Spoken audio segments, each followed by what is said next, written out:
नमस्कार, स्वागत है। बड़े ही महत्वपूर्ण क्वेश्चनों के साथ नया वीडियो रहेगा। वीडियो को पूरा देखिएगा। रसायन के अंतर्गत ये क्वेश्चन रहेंगे।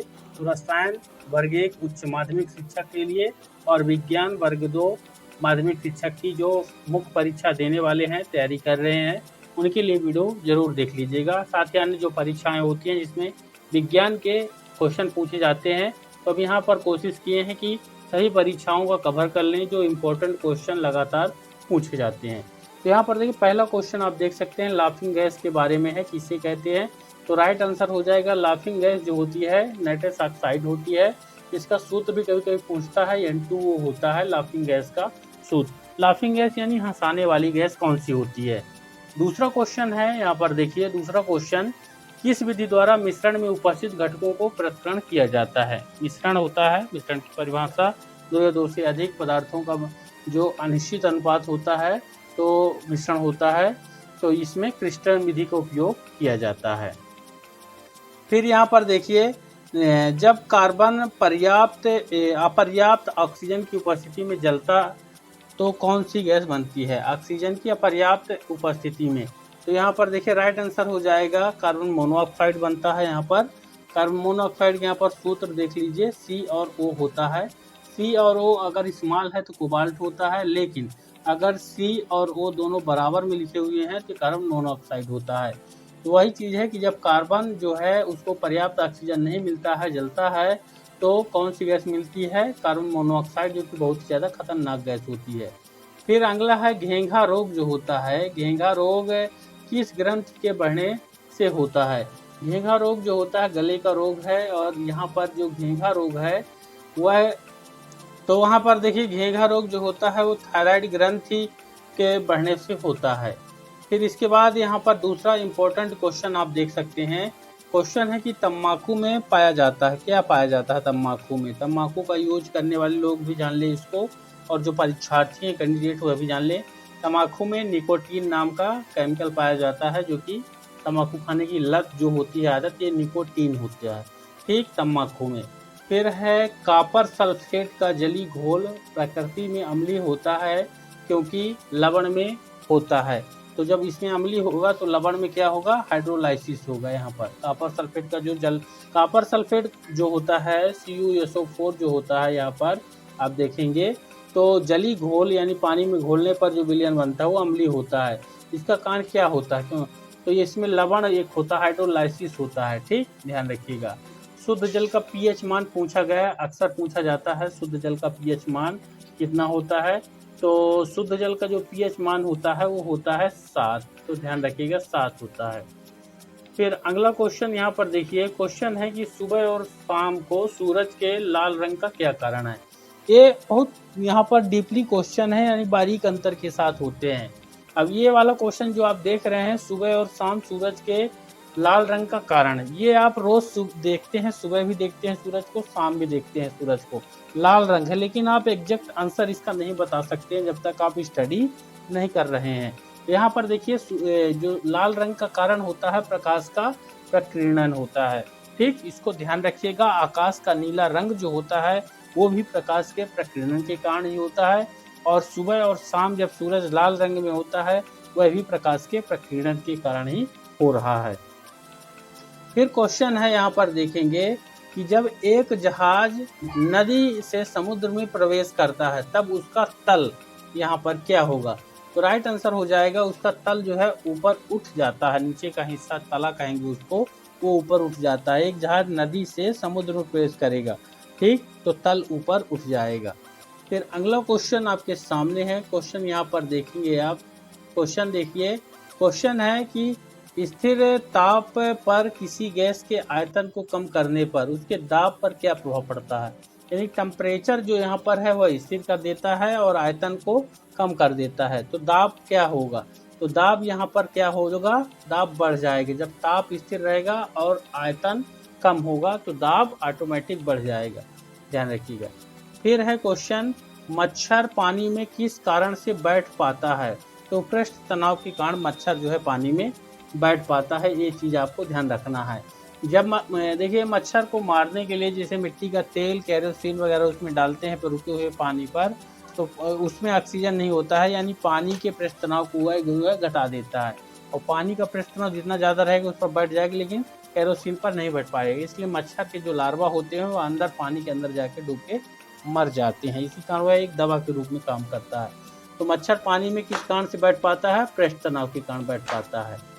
फिर क्वेश्चन है यहाँ पर देखिए, क्वेश्चन है कि प्रोटीन संश्लेषण के बारे में। प्रोटीन संश्लेषण होता है, क्या होता है प्रोटीन संश्लेषण? तो प्रोटीन संश्लेषण राइबोसोम में होता है, ध्यान रखिएगा। फिर है क्वेश्चन की प्रोटीन की खोज किसने किया है? प्रोटीन का खोज किसने किया है? तो प्रोटीन का खोज जो है गोल्डस्टीन ने किया है। ठीक, यहाँ पर ध्यान रखिएगा, प्रोटीन का खोज गोल्डस्टीन ने किया है। फिर ये यहाँ पर देखिए, ये प्रोटीन में यहाँ पर डाउट मत होइएगा, ये प्रोटॉन है, यहाँ पर प्रोटॉन, ये प्रोटॉन का खोज किसने किया है? और यहाँ पर आपको बता दें, आपको रदरफोर्ड मिलेगा। एक मैं फार्मूला आपको बता देता हूँ, फार्मूला सिंपल सा है जिसको आपको ध्यान रखना हमेशा। ये होता है पेन और नीचे लिख लिए RTC। ठीक, P से प्रोटॉन और R से रदरफोर्ड हो गया, E से इलेक्ट्रॉन और T से जे थॉमसन। जब अंग्रेजी में लिखेंगे तो T आएगा, और नियंस न्यूट्रॉन, और C चैडविक जब लिखेंगे C आएगा। यानी प्रोटॉन का रदरफोर्ड किया है, इलेक्ट्रॉन का थॉमसन ने किया है, और न्यूट्रॉन का चैडविक ने किया है। ये याद रखिएगा। ये प्रोटॉन की खोज यहाँ पर पूछी गई है। तो गोल्डस्टीन ने यहाँ पर देखिए हमेशा विवाद रहा है, लेकिन एग्जैक्ट इसका आंसर जो है रदरफोर्ड होगा। गोल्डस्टीन अगर ऑप्शन होता है तो गोल्डस्टीन लगाइएगा, रदरफोर्ड है तो रदरफोर्ड लगाइएगा, इसमें डाउट मत होइएगा।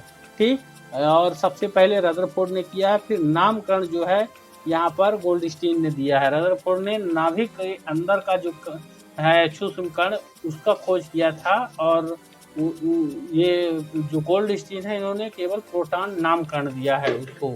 ठीक, चलिए अगला इंपॉर्टेंट क्वेश्चन आप देखिए। क्वेश्चन है कि LPG गैस में कौन सी गैस शामिल होती है? LPG का पूरा नाम पता होना चाहिए, लिक्विड L से petroleum gas, liquid petroleum gas होता है। इसमें गैस होती है शामिल, ब्यूटेन होता है और प्रोपेन होता है, ध्यान रखिएगा। अगला क्वेश्चन है मार्स गैस। मार्स गैस का प्रमुख रचक कौन होता है? मार्स गैस यानी मीथेन गैस होती है। मीथेन गैस, इसका फार्मूला होता है CH4 होता है, तो इस चीज़ का ध्यान रखिए। फिर अगला क्वेश्चन है कि जापान के 2 शहरों में हिरोशिमा और नागासाकी, ये 2 जापान के शहर है, यहाँ पर गिराए गए परमाणु बम में किस धातु का प्रयोग किया गया था? आपको पता ही है कि यहाँ पर परमाणु बम गिराए गए थे जापान के शहर में, हिरोशिमा और नागासाकी में।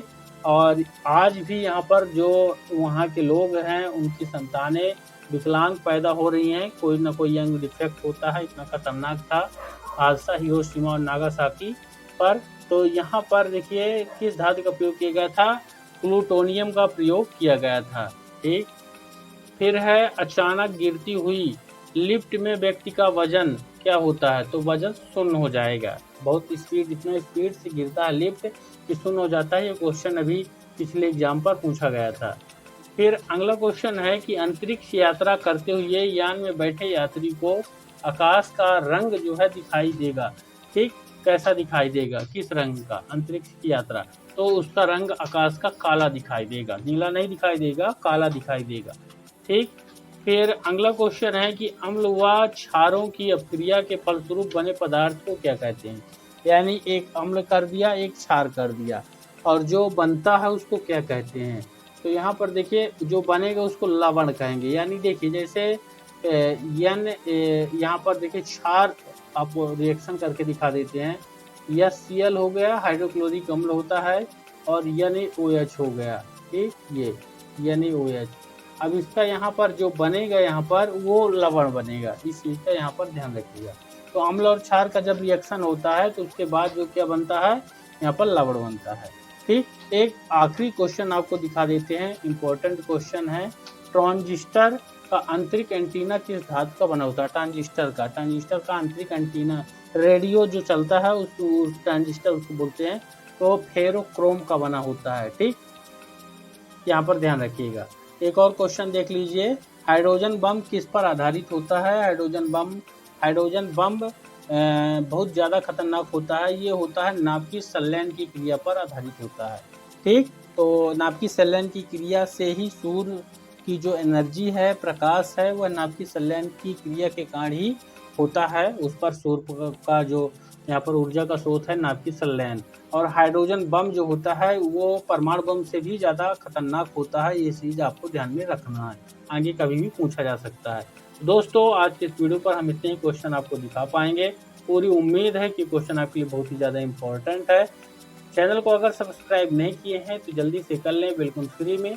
अगले वीडियो को पाने के लिए छोटे से वीडियो में इतने क्वेश्चन दिखाने की यहाँ पर पूरी कोशिश है कि हम और भी ज़्यादा क्वेश्चन इतने ही समय पर आपको प्रोवाइड करा सके। साथ ही वीडियो को लाइक और इसको शेयर जरूर कर दीजिएगा। मिलते हैं अगले वीडियो पर। धन्यवाद।